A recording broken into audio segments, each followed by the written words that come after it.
وطن کی فکر کر ناداں مصیبت آنے والی ہے، وطن کی فکر کر ناداں مصیبت آنے والی ہے کہ تیری بربادیوں کے مشورے ہیں آسمانوں میں۔ وطن میں، ملک ہندوستان میں، بھارت میں ایک خاص پارٹی یہ چاہتی ہے کہ اس ملک میں صرف ایک خاص مذہب کے ماننے والوں کی، یعنی ہندوؤں کی حکومت آ جائے۔ ہندو یہاں پر مذہبی حکومت کرے اور مذہب کی بنیاد پر حکومت کرے، اسی کے لیے وہ ایک خاص کوشش میں لگی ہوئی ہے۔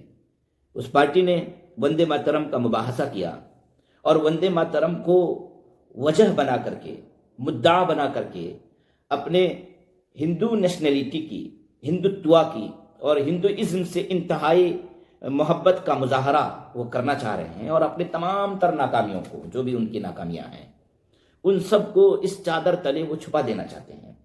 اور جو سب سے زیادہ زور سے وندے ماترم کہے گا، بھارت ماتا کی جے کہے گا، اسی کو سب سے مضبوط ہندو مذہب کا ماننے والا اور ہندو مذہب کا دعوے دار اور ہندو مذہب سے محبت کرنے والا قرار دیا جائے گا، مانا جائے گا۔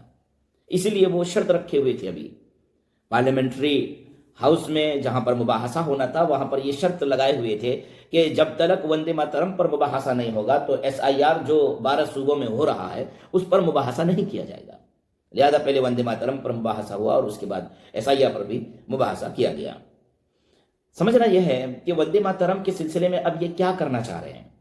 کیا یہ کہنا چاہ رہے ہیں اس ملک میں کہ جو لوگ وندے ماترم کہیں گے وہی اس ملک میں رہیں گے اور وہی سچے ہندو ہوں گے، اور جو نہیں کہیں گے وہ سچے ہندو نہیں ہوں گے؟ اگر وہ اس مشن سے وندے ماترم کو کہنا چاہ رہے ہیں، وندے ماترم کو پڑھنا چاہ رہے ہیں، وندے ماترم کو اسکولوں میں نافذ کرنا چاہ رہے ہیں، غیر مسلموں سے پڑھوانا چاہ رہے ہیں، مسلمانوں سے پڑھوانا چاہ رہے ہیں، تو حقیقت یہ ہے کہ یہ وندے ماترم کے ساتھ ظلم ہے۔ کیونکہ وندے ماترم کو کیوں لکھا گیا تھا، کب لکھا گیا تھا، کس نے لکھا تھا، اس کے پیچھے کے اصل محرکات کیا تھے، وجہ کیا تھی؟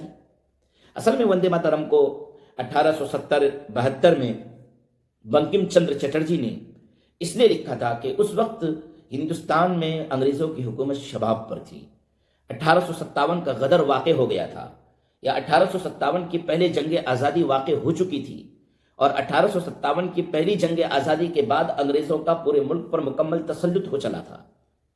1866 میں ہندوستان میں قحط سالی آ گئی تھی۔ مشرقی ہندوستان، یہ آپ کا بہار، اڑیسہ، بنگال اور جھارکھنڈ، اس علاقے میں قحط پڑا ہوا تھا۔ صرف بنگال میں تقریباً 10 لاکھ لوگ انتقال کر گئے تھے قحط سالی کا شکار ہو کر کے۔ ان حالات میں بنکم چندر چٹرجی نے وندے ماترم لکھا کہ یہاں کے ہندو مذہب کے ماننے والے لوگوں کو جوش دلایا جائے، ان سے اپیل کیا جائے، ان کو میدان میں لایا جائے۔ تو انہوں نے اس دھرتی کو، اس سرزمین کو، اس بھارت کی زمین کو درگا ماں کہا، لکشمی کہا، کالی ماں کہا، اس کی تعریف کی، اس کی ندیوں کی تعریف کی، اس کے کھیت کھلیان کی تعریف کی، اس کی فضا اور ہوا کی تعریف کیا ہے اس نظم میں، اور اس کو انہوں نے ایک بھارت ماتا، درگا ماں کی شکل میں پیش کیا کہ تم اس کی آزادی کے لیے لڑائی لڑو، انگریزوں کے خلاف، یعنی ظلم کے خلاف لڑائی لڑنے کی ایک وجہ، ظلم کے خلاف اٹھ کھڑے ہونے کا ایک سبب اور ایک جوش انہوں نے اس نظم میں بیان کیا ہے۔ اور اپنی ماں کا جو تقدس ہوتا ہے اور ماں کا جو احترام ہوتا ہے، وہ احترام ہندو، چونکہ ہندوؤں کو بھی مذہب سے جوڑنا تھا، تو ہندوؤں کے اندر اس مذہبی اسپرٹ کو، اس مذہبی طاقت کو پیدا کرنے کے لیے انہوں نے اس نظم کو لکھا، اور اچھا لکھا جو بھی لکھا۔ کسی بھی ہندو مذہبی شخص کو اس نظم کو پڑھنا چاہیے، اور اس نظم کو جب وہ پڑھے گا تو اچھلے گا، مچلے گا، اس کو مزہ آئے گا، سرور آئے گا۔ بہت میں نے اس کا ترجمہ کیا ہے، اور میں اس کے ترجمے کو بھی انشاءاللہ کسی ایک ویڈیو میں پڑھ کر آپ حضرات کے سامنے رکھوں گا، تو بڑا شاندار ہے، پڑھنا چاہیے، کہ ہندو کو فخر سے پڑھنا چاہیے۔ لیکن اگر آپ یہ کہتے ہیں کہ نہیں مسلمانوں کو بھی پڑھنا ہوگا، تو مسلمان جو ہے وہ بھارت کی اس سرزمین کی عزت کرتا ہے، احترام کرتا ہے، یہاں رہتا ہے۔ ایک ضعیف حدیث یہ ہے کہ حب الوطنی من الایمان، کہ وطن سے محبت کرنا ایمان کا حصہ ہے۔ تو وطن سے محبت کرتے ہیں، وطن کے لیے سر کٹاتے ہیں، وطن کی خدمت کرنے کے لیے تیار ہیں، آپ موقع دیجیے۔ آپ ایک تو موقع ہی نہیں دے رہے ہیں، آپ ہم کو فوج میں صحیح طریقے سے نہیں رکھ رہے ہیں، پولیس میں صحیح طریقے سے نہیں رکھ رہے ہیں، آپ ہم کو IPS افسر صحیح طریقے سے بننے نہیں دے رہے ہیں، آپ ہم کو IAS افسر، IFS افسر صحیح طریقے سے بننے نہیں دے رہے ہیں، یہ شکایتیں ہیں۔ آپ ہم کو جج بننے نہیں دیتے ہیں صحیح طریقے سے، آپ ہم کو سیاست میں صحیح طریقے سے آنے نہیں دینا چاہتے ہیں، آپ اس ملک کے حصے دار ہم صحیح طریقے سے بنیں اور اس ملک کی خدمت کریں، اس سلسلے میں آپ کو پریشانی ہونے لگتی ہے۔ ہم کیا کریں؟ ہم تو آنا چاہتے ہیں، ہم تو اس ملک کی خدمت کرنا چاہتے ہیں، خدمت کرنے کے لیے تیار ہیں، بلکہ آپ ہمارے مذہبی عقیدے پر حملہ کرنا چاہتے ہیں۔ ارے بھائی، ہم مسلمان رہتے ہوئے اس ملک کی جتنی خدمت کر سکتے ہیں، کسی اور مذہب میں لے جا کر آپ ہم سے خدمت نہیں لے سکتے ہیں۔ اچھا، آپ ہمارے مذہب کو تبدیل بھی، وہ یہ چاہتے ہیں کہ ہندوستان کے مسلمانوں کو ہم اس طرح وندے ماترم پڑھا کر کے یا بھارت ماتا کی جے کہلوا کر کے گھر واپسی کروا لیں گے، تو یہ ان کے خام خیالی ہے اور ان کا ایک ایسا خواب ہے جو کبھی شرمندہ تعبیر نہیں ہو سکتا ہے۔ ان کا یہ مقصد نہیں ہے، ان کا یہ مقصد ہے ہی نہیں کہ ہندوستان کے مسلمانوں کی وہ گھر واپسی کروائیں گے۔ ان کا اصل مقصد یہ ہے کہ ہندوستان کے مسلمانوں کو وہ صرف پریشان کریں گے اور اس کے نام پر وہ یہاں کے غیر مسلموں کو خوش کریں گے اور خوش کر کے ان کا ووٹ لیں گے اور ان کا ووٹ لے کر کے وہ یہاں پر حکومت کریں گے۔ یہ ان کا اصل مشن، اصل ویژن اور اصل وہ انہوں نے طریقہ کار اختیار کیا ہے۔ تو اب ہندوستان کا مسلمان کیا کرے؟ ہندوستان، میں نے کہا تھا کہ میں مسئلے کا حل بتاؤں گا۔ اب ہندوستان کا مسلمان کیا کرے، کیا کرنا چاہیے؟ کیا اس کو وندے ماترم پڑھ لینا چاہیے؟ کیا ان کو بھارت ماتا کی جے کہہ لینا چاہیے؟ کیا ان کو گھر واپسی کر لینی چاہیے؟ کیا ان کو بی جے پی میں چلا جانا چاہیے؟ لوگ بہت ساری بات کرتے ہیں۔ دیکھیے، آر ایس ایس کا جو نظریہ ہے وہ یہ ہے ہی نہیں کہ وہ آپ کو ساتھ میں لیں۔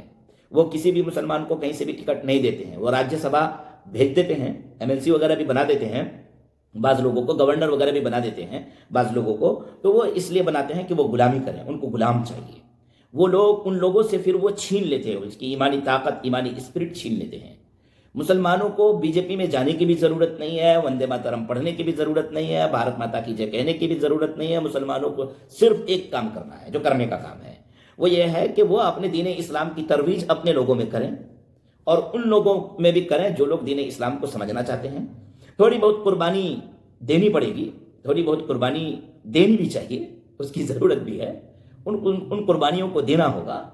وَلَوْلَا دَفْعُ اللَّهِ النَّاسَ بَعْضَهُمْ بِبَعْضٍ لَفَسَدَتِ الْأَرْضُ وَلَكِنَّ اللَّهَ ذُو فَضْلٍ عَلَى الْعَالَمِينَ، کہ اگر اللہ تعالیٰ کا عمل دفع نہ ہو تو بعض لوگ بعض سے لڑائی کرتے کرتے دنیا میں فساد مچا دیں، لیکن اللہ کا فضل ہے اس دنیا میں، اس دنیا کے تمام لوگوں پر، تو عمل دفع کرنا ہوگا۔ اب عمل دفع کرنے کے لیے ہم یہ نہیں کہہ رہے ہیں کہ آپ میدان کارزار میں اتر جائیے، لیکن ہم یہ کہہ رہے ہیں کہ آپ صحیح طریقے سے جواب دیجیے، آپ اپنے موقف کو رکھیے۔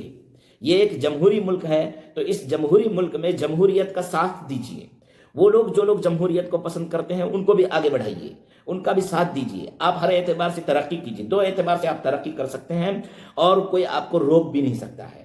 نمبر ایک، معاشی طور پر آپ ترقی کیجیے، کوئی بندش نہیں ہے، ایسی کچھ خاص بندش نہیں ہے، آپ کر سکتے ہیں۔ نمبر دو، تعلیمی طور پر، وہ ایک الگ بات ہے کہ تعلیمی اداروں کو بھی ٹارگٹ کیا جا رہا ہے، تو آپ کو پلان بھی کرنا ہوگا۔ آپ اپنا تعلیمی ادارہ قائم نہ کر کے میں ایسا منع نہیں کر رہا ہوں، آپ ایسا نہ سمجھے کہ میں منع کر رہا ہوں، آپ اپنا تعلیمی ادارہ قائم کیجئے۔ اب اگر بڑا ادارہ قائم کر رہے ہیں اور اس پر بھی وہ حملہ کرنے کے لیے آ جا رہے ہیں تو آپ اپنا تعلیمی ادارہ قائم نہ کر کے آپ اپنی نسل کی صحیح تربیت کیجئے، ان کے ہی تعلیمی اداروں میں پڑھائیے۔ یہ دو اعتبار سے جب آپ اس ملک کی ضرورت بن جائیں گے تو وہ چاہ کر بھی آپ کو جو ہے وہ آپ کو ختم نہیں کر سکتے ہیں، آپ کو گمراہ نہیں کر سکتے ہیں، آپ کو بھگا نہیں سکتے ہیں، آپ کو دبا نہیں سکتے ہیں، کچل نہیں سکتے ہیں، لیکن ایک بنیادی کام کرنے کی ضرورت ہے، اور وہ بنیادی کام اپنی نسلوں کے ایمان کا تحفظ ہے۔ ما تعبدون من بعدی، کہ میں تو چلا جاؤں گا، میرے بعد میری نسل کس کی عبادت کرے گی؟ ابھی جو نئی نسل ہے وہ مرتد ہو رہی ہے، وہ تعلیمی آزادی کے نام پر جب وہ اداروں میں پہنچ رہے ہیں تو کچھ فائدے کی بنیاد پر اور کچھ فائدے کو حاصل کرنے کی نیت سے وہ ارتداد کے قریب ہو رہے ہیں۔ اس سے بچانا ہوگا، اس کے لیے مستقل کام شروع کرنا ہوگا، اور ان لوگوں کو کرنا ہوگا جو باشعور ہے، باہوش ہے، مستقل اس پہ کام کرنے کی ضرورت ہے۔ اصل یہ کرنے کا کام ہے کہ ایمان و اسلام کا تحفظ ہو، تعلیمی اعتبار سے محنت کریں، معاشی اعتبار سے محنت کریں۔ یہودیوں نے کیا کیا بھائی؟ پوری دنیا تو ان کے پیچھے پڑ گئے تھے نا، لیکن ان یہودیوں نے کیا کیا؟ ان لوگوں نے یہی تو کام کیا، تعلیم، ٹیکنالوجی، تعلیم اینڈ سائنس، اور اس کے بعد معاشی اعتبار سے بڑی بڑی کمپنیاں ان کی ہیں، پوری دنیا میں وہ راج کرتے ہیں، تعداد ان کی 1.5 کروڑ سے کم ہے، آپ کی تعداد تو اب عیسائیوں سے زیادہ ہو گئی، اور کون سے ریسورسز آپ کے پاس نہیں ہیں؟ سب سے زیادہ ممالک آپ کے پاس ہیں، ایک مذہب، ایک نظریہ کے ماننے والے لوگ، سب سے زیادہ ممالک ہے، ریسورسز آپ کے پاس ہے، نظریہ آپ کے پاس ہے، حقیقت آپ کے پاس ہے، صداقت آپ کے پاس ہے، تو آپ کو کوئی روک نہیں سکتا ہے، کوئی ٹوک نہیں سکتا ہے، کوئی تھام نہیں سکتا ہے، اگرچہ تیری بربادیوں کے مشورے ہیں آسمانوں میں، فکر کرنی ہوگی۔